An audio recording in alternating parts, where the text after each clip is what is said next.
They say God works in mysterious ways. True enough. This is Pastor Tom Miller from Central Assembly of God in Superior, Wisconsin, and this is Fuel for the Fire, Volume 614, An Upside Down God.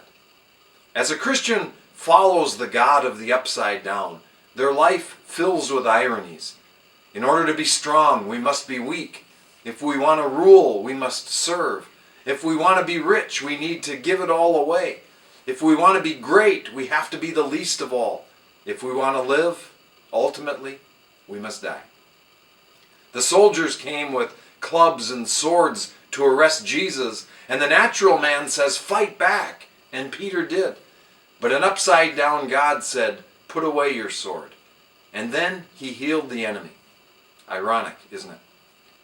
Jesus surrendered the rights we fight so vigorously for. He let go of what we cling desperately to.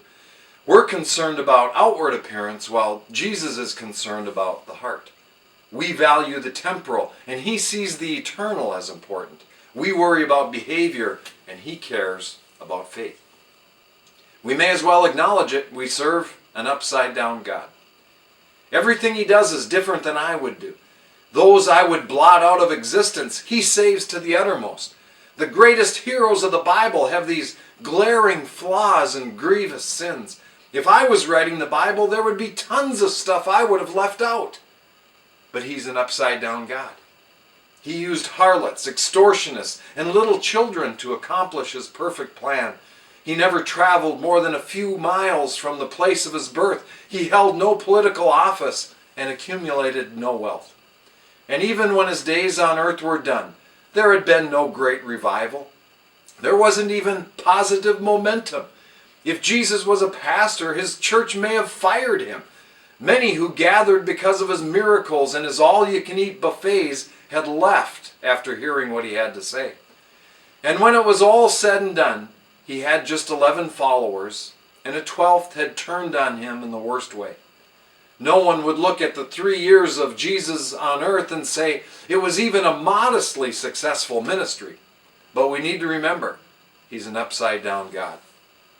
As we enter the Christmas season, we see an upside-down God at it again. He sent Jesus into the world, not as a victorious warrior, but as a tiny infant. As he grew, he didn't conquer subjects, he wooed people. He wasn't very efficient, but in the end he proved to be tremendously effective. So here's the takeaway. In those moments and hours and days and even years where we can't figure out what he's trying to do, we can still trust him. Our hearts can be at rest knowing he's competent, compassionate, and wise. He doesn't work the way we work. He works in mysterious and upside-down ways. We serve an upside-down God. That's the way I see it. And that's a little fuel for the fire. And remember, I love you guys.